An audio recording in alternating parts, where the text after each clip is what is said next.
Basic training پہ. اس میں اگر کوئی بچی 14 سال 15 سال حتیٰ کہ 16 سال سے ایک دن کم بھی ہو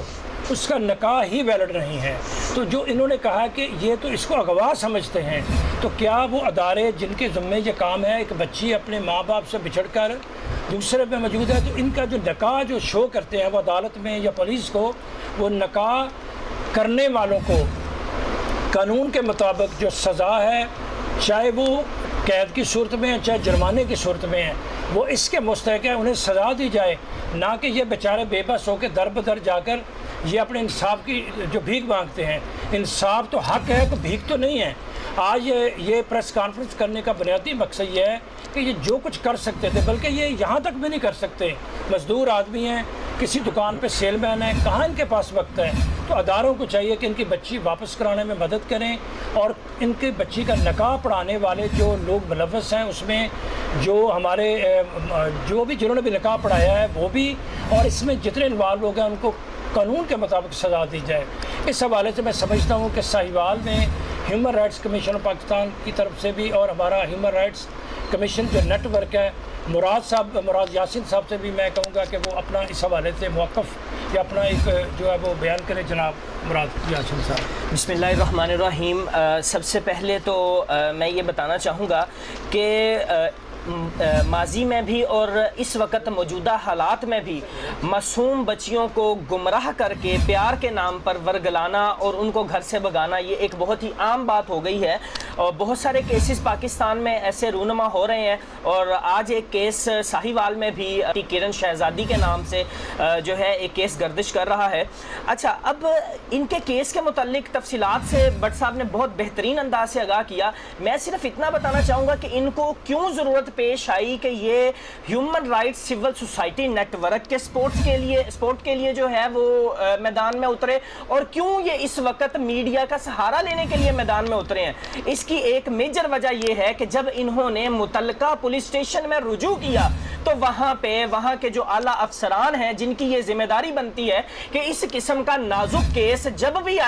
بھی رپورٹ ہو وہ فوری طور پہ اس کا سنجیدگی سے جو ہے وہ مطالعہ کریں اور سٹرکٹ ایکشن لیں ملزمان کے خلاف. انہوں نے اپنا کام ٹھیک طریقے سے نہیں کیا. اچھا، ایک بات تو یہ ہو گئی، اور آج میں میڈیا کے توسل سے یہ بات اعلیٰ حکام تک پہنچانا بھی چاہوں گا کہ یہ ایسے نازک کیس ہیں کہ اگر انصاف فراہم کرنے والے ادارے، قانون نافذ کرنے والے ادارے ایسے کیسز کو سنجیدگی سے نہیں لیں گے تو ان کے والدین در در رلنے پر مجبور ہو جاتے ہیں، در در کی ٹھوکریں کھانے پر مجبور ہو جاتے ہیں، اور ان کو انصاف نہیں ملتا. اور تمام سرکاری اداروں کا، تمام قانون نافذ کرنے والے اداروں کا یہ ایک اہم بنیادی ایک ذمہ داری ہے کہ وہ اس طرح کے کیسز کو بخوبی خود سے جو ہے وہ اس کو دیکھیں. اچھا، اب یہاں پہ میں ایک اور بات بتانا چاہوں گا کہ مختصر سے وقت میں، کہ جنہوں نے اس کیس کو سنجیدگی کے ساتھ نہیں لیا اس پورے پولیس اسٹیشن کے خلاف انکوائری ہونی چاہیے. تقریباً پچھلے 6 ماہ سے یہ والدین در بدر بھٹک رہے ہیں، اور اب جا کر ان کو کہیں اور داد رسی نہیں ملی تو انہوں نے میڈیا کا سہارا لیا. ہم نہیں چاہتے کہ ہمارے ملک پاکستان میں اس طرح کی پریس کانفرنسز ہوں تاکہ ہمارا انٹرنیشنلی امیج جو ہے وہ ڈاؤن ہو، نہیں ہم چاہتے. لیکن جب ادارے ٹھیک طریقے سے اپنا کام نہیں کریں گے تو مجبوراً سول سوسائٹی نیٹ ورکس کو، مجبوراً ہیومن رائٹس ڈیفینڈرز کو وہ کرنا پڑے گا جو ہم نہیں کرنا چاہتے. اچھا، سزا ہونی چاہیے اس متعلقہ پولیس اسٹیشن کے جو انکوائری کے افسران تھے ان کے خلاف. اب سزا کیوں ہونی چاہیے؟ جیسا کہ بٹ صاحب نے تفصیل کے ساتھ بتایا کہ ملزمان نے 2 نکاح نامے پیش کیے.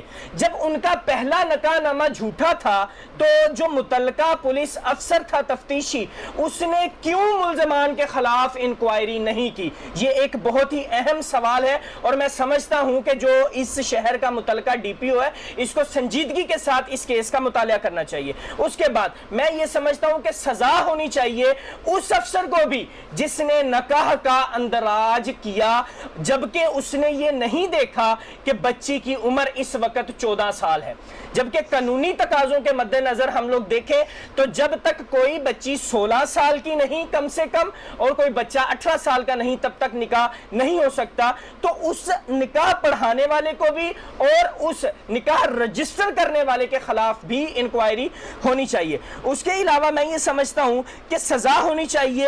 ایسے افسران کے خلاف بھی، ایسے افسران کو بھی کہ جن افسران نے اتنا اہم سنجیدہ مسئلہ جو کہ ایک بچی کی زندگی اور موت کا مسئلہ بھی بن سکتا ہے، 14 سال کی بچی ایک بہت ہی کم عمر ترین بچی ہوتی ہے۔ جب یہ کیس رپورٹ ہوا تو کیا متعلقہ پولیس اسٹیشن کے افسران اتنے ہی وہ بیوقوف تھے کہ انہوں نے اس کیس کی سنگینی کا اندازہ لگاتے ہوئے اپنے متعلقہ جو ان کا سینئر افسر تھا ان کو مطالعہ کرنا ضروری نہیں سمجھا، ان کو اطلاع دینا برابر نہیں سمجھا؟ تو میں سمجھتا ہوں کہ ان افسران کے حوالے سے بھی ہمیں یہ بات مد نظر رکھنی چاہیے کہ ان کی جو سنجیدگی اس چیز میں نہیں تھی اس کو بھی